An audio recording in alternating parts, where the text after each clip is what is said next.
নমস্কাৰ বন্ধুসকল, স্বাগতম জনাইছোঁ নতুন আখাৰ আন এটা ৰেচিপি ভিডিঅ'লৈ। এই ভিডিঅ'টোত আজি আপোনালোকৰ বাবে লৈ আনিছোঁ পাপৰ কাৰী। ঠাণ্ডা বতৰত এটা ভাল ৰেচিপি আপোনালোকে একেবাৰে অতি সহজে কম সময়ৰ ভিতৰতে ৰেডি কৰিব পাৰিব। তেন্তে আহক আজিৰ এই ভিডিঅ'টো আৰম্ভ কৰোঁ। আজিৰ এই ৰেচিপিটোৰ বাবে আমি লিজ্জত পাপৰ ব্যৱহাৰ কৰিছোঁ। যিহেতু আজিৰ ৰেচিপিটো অকণমান জ্বলা হ'ব, গতিকে সৰু সৰু টুকুৰা কৰি আমি প্ৰথমে এই পাপৰকেইখন ফ্ৰাই কৰি লৈছোঁ। তাৰপিছত আমি কেৰাহীত তেল গৰম কৰি আলু কেইটুকুৰামান সৰু সৰুকৈ কাটি ৰঙচুৱা হোৱালৈ ফ্ৰাই কৰি ল'ম। ফ্ৰাই কৰি থকাৰ মাজতে আমি সোৱাদ অনুসৰি নিমখ ব্যৱহাৰ কৰিম। আলুখিনি এনেধৰণৰ ৰঙচুৱা এনেকুৱা কালাৰ হোৱাৰ পিছত আমি আলুখিনি কেৰাহীৰ পৰা উঠাই ল'ম। তাৰপিছত আমি ইয়াত বিলাহী আৰু জলকীয়া এনেকুৱা সৰু সৰুকৈ বিলাহীখিনি কাটিম, জলকীয়া দুটামান মিক্স কৰি ল'ম। তাৰপিছত এনেকুৱাকৈ আমি বিলাহীখিনি পেষ্ট কৰি ল'ম।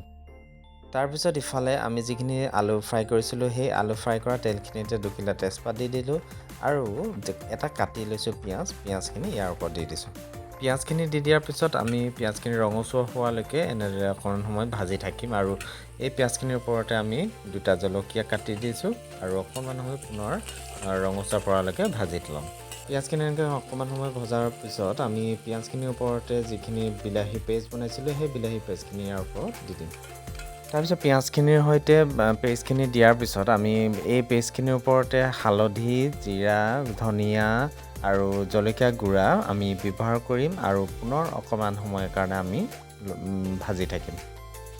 তাৰপিছত আমি ইয়াৰ ওপৰতে আদা নহৰু যি খুন্দি লৈছিলোঁ, সেই আদা নহৰু ব্যৱহাৰ কৰিম।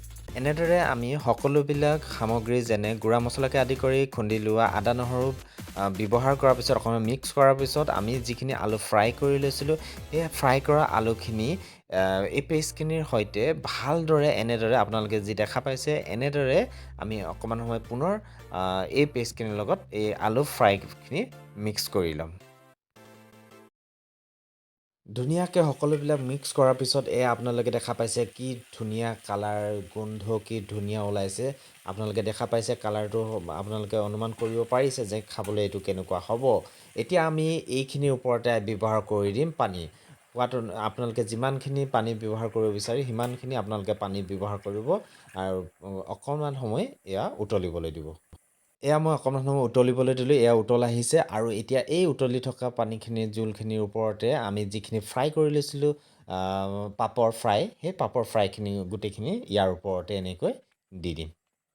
তাৰপিছত ধুনীয়াকৈ আপুনি এনেদৰে মিক্স আপ কৰি দিব। তাৰপিছত পুনৰ ঢাকন ব্যৱহাৰ কৰি অকণমান সময় এইখিনি উতলিবলৈ দিব। অকণমান সময় উতলাৰ পিছত তাৰপিছত এয়া চাওক, আমি নিমখ দিয়া নাছিলোঁ এতিয়ালৈকে। তাৰপিছত এতিয়া সোৱাদ অনুসৰি আমি পুনৰ নিমখ ব্যৱহাৰ কৰিছোঁ। তাৰপিছত পুনৰ ধুনীয়াকৈ নিমখ দিয়াৰ পিছত এইখিনি মিক্স কৰি দিম। তাৰপিছত পুনৰ অকণমান সময়ৰ কাৰণে উতলিবলৈ দিম। অকণমান সময় উতলিবলৈ আমি দিলোঁ। তাৰপিছত আমি এতিয়া বন্ধ কৰি দিলোঁ আমাৰ গেছ আৰু এয়া আজিৰ আমাৰ পাপৰ কাৰী ৰেডি। ধুনীয়াকৈ ঠাণ্ডা বতৰত আপোনালোকে একদম মানে কাণ ৰঙা হৈ যোৱাকৈ আপোনালোকে ধুনীয়াকৈ এনেদৰে খাব। এবাৰ ট্ৰাই কৰি চাব, আমাৰ ষ্টাইলত বনাই চাব, কি সুন্দৰ টেষ্ট। গতিকে আজিৰ ভিডিঅ'টো ইমানেই। Thank U.